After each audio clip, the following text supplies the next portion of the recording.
નમસ્કાર. બાળકના સર્વાંગી વિકાસ પાછળ શિક્ષક અને માતા પિતાનો શું રોલ હોવો જોઈએ, આજે આ વિષય પર ચર્ચા કરવી છે. અગ્ર ગુજરાતના સ્ટુડિયોમાં આજે એક એવું વ્યક્તિત્વ આવ્યું છે જે મારા સિનિયર છે, જેમની પાસેથી મેં ઘણું જ્ઞાન મેળવ્યું છે. સમાજની અંદર એક મોટું યોગદાન તેઓ આપી રહ્યા છે. પૂર્વ શિક્ષક છે, શિક્ષક બનતા હોય એવા જે યુવાનો છે તેમને તાલીમ આપતા હોય છે. સૌથી મોટી બાબત, સમાજ સેવક છે, પત્રકારક છે અને આજીવન વિદ્યાર્થી છે. અરુણભાઈ દવે અગ્ર ગુજરાતના સ્ટુડિયોમાં આજે મારી સાથે જોડાઈ ગયા છે.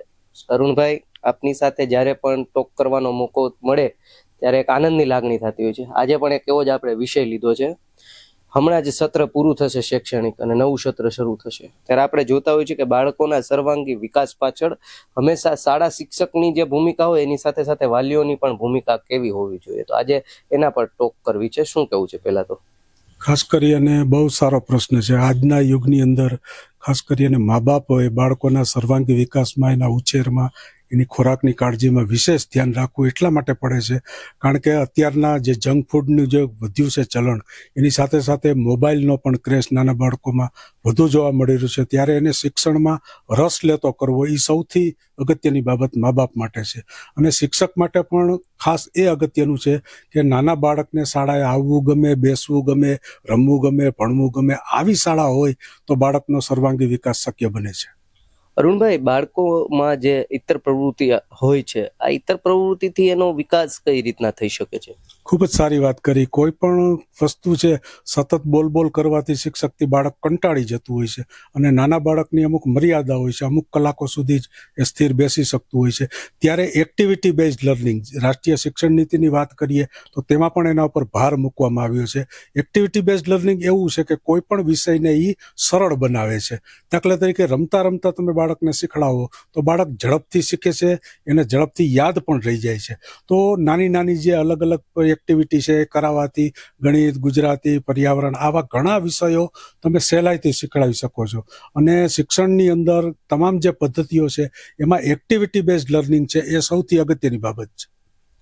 બાળ વિકાસમાં શૈક્ષણિક રમકડાઓનું યોગદાન કેવું હોય છે? બાળ પ્રવૃત્તિની જે વાત કરી, એક્ટિવિટી બેઝડ લર્નિંગની વાત કરી, એમાં જ શૈક્ષણિક રમકડાનું યોગદાન આવી જાય છે. કોઈ પણ વસ્તુ, દાખલા તરીકે 1 to 10 છે તો એના ફ્લેશ કાર્ડ બનાવ્યા હોય તો એ બાળકને તમે એક એકને ક્રમશઃ પહેરાવો તો એને સંખ્યા જ્ઞાન મળતું હોય છે. એવી રીતે ક ખ ગ છે, ABCD છે, હિન્દીની વર્ણમાલા છે, આના ફ્લેશ કાર્ડ છે, એના નાના નાના ગોઠવવાની પ્રક્રિયા છે.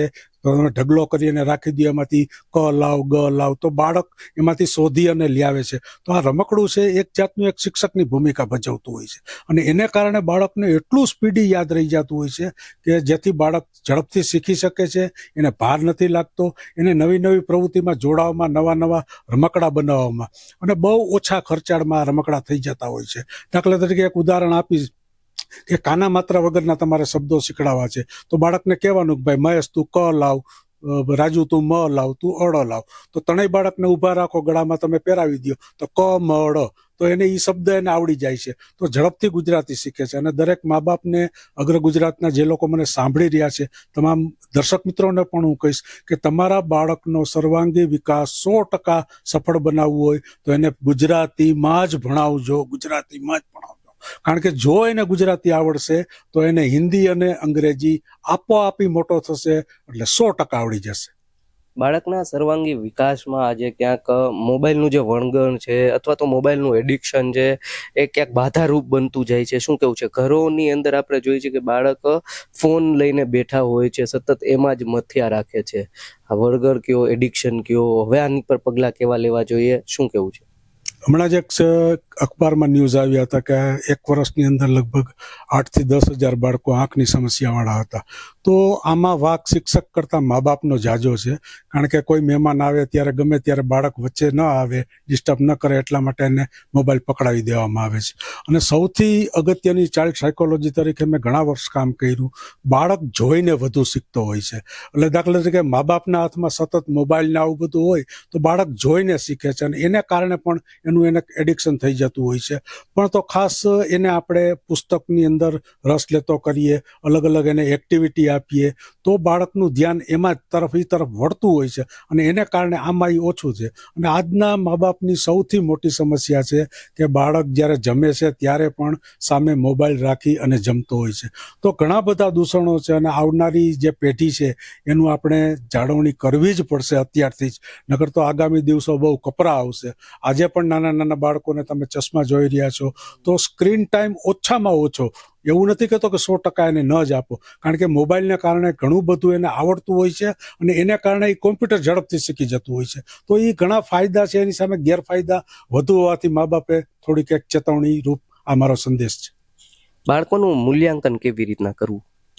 બાળક જ્યારે કોઈ પણ શૈક્ષણિક વર્ષ હમણાં જૂન 2025 થી શરૂ થશે, તો જૂન 2025 થી માર્ચ એપ્રિલ 2026 સુધી આ એક શૈક્ષણિક સત્ર કહેવામાં આવે છે. અને દિવાળી પહેલાનો પીરિયડ અને દિવાળી પછીનો પીરિયડ, એટલે પહેલું સત્ર અને બીજું સત્ર ગણવામાં આવે છે. આ બે સત્ર વચ્ચે જે લેવાતી પરીક્ષા છે એને 6 માસિક કહેવાય છે, વર્ષના અંતે લેવાય એને વાર્ષિક કહેવાય છે. પણ રાષ્ટ્રીય શિક્ષણ નીતિમાં હવે દર શનિવારે એકમ કસોટી લેવાની જે આખી એક નવો ટ્રેન્ડ શરૂ થયો છે, એ ખૂબ જ સારી વસ્તુ છે. અને પહેલું સત્ર પૂરું થઈ જાય, પરીક્ષા લેવા જાય, ત્યાર પછી બીજા સત્રમાં જે ભણાવવામાં આવે છે એની જ પરીક્ષા લેવામાં આવે છે. એટલે બાળકને એટલું વધુ યાદ નથી રાખવું પડતું. આવી ઘણી બધી જે ફેસિલિટી અત્યારના યુગમાં થઈ ગઈ છે, ઓપ્શનલ પદ્ધતિ થઈ ગઈ છે કે 25 માર્ક આના, 25 એક્ટિવિટીના, તો આવાને કારણે ઘણી બધી સહેલાઈથી બાળકને માર્ક સારા આવી શકે છે. અગાઉના જમાનામાં જેમ પુસ્તકીય જ્ઞાનમાંથી પ્રશ્નો પૂછતા, એમાંથી 100 માર્કનું લેવાતા, તો ધીમે ધીમે મૂલ્યાંકન પદ્ધતિમાં ફેરફાર કરવામાં આવ્યો છે. પણ હજી ઘણી બધી આપણે લાંબી મજલ કાપવાની છે, કારણ કે બાળકને યાદ નથી રહેતું. એ આજના યુગની સૌથી મોટી સમસ્યા છે. ભણતરનો ભાર લાગે છે, દફતરનું વજન વધી ગયું છે, ઘણી બધી સમસ્યાઓ છે. શાળામાં ગ્રાઉન્ડ નથી.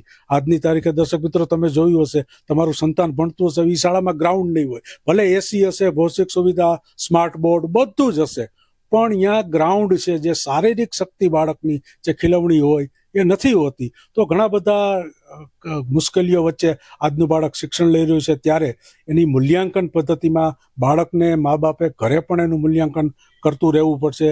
10-15 મિનિટનો સમય ફાળવી એને શું શીખવો છે એવું બધું તમે પૂછો.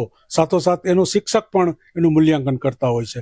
તો મૂલ્યાંકન બાબતે ધીમે ધીમે સતત અને સર્વગ્રાહી મૂલ્યાંકન, એકલું પુસ્તકીય જ્ઞાન નહીં, સર્વગ્રાહી. એને ચિત્ર આવડે છે, પોતાનો પરિચય આપી શકે છે, સારું બોલી શકે છે, સારું ગાઈ શકે છે, સારું સંગીત વગાડી શકે છે, આવા બધા સર્વગ્રાહી મૂલ્યાંકન જ્યારે બાળકનું થતું હશે, ત્યારે જ એનો સર્વાંગી વિકાસ થઈ શકશે. ખૂબ સરસ અરુણભાઈ, ખૂબ સરસ. અંતમાં એક પ્રશ્ન હજી છે.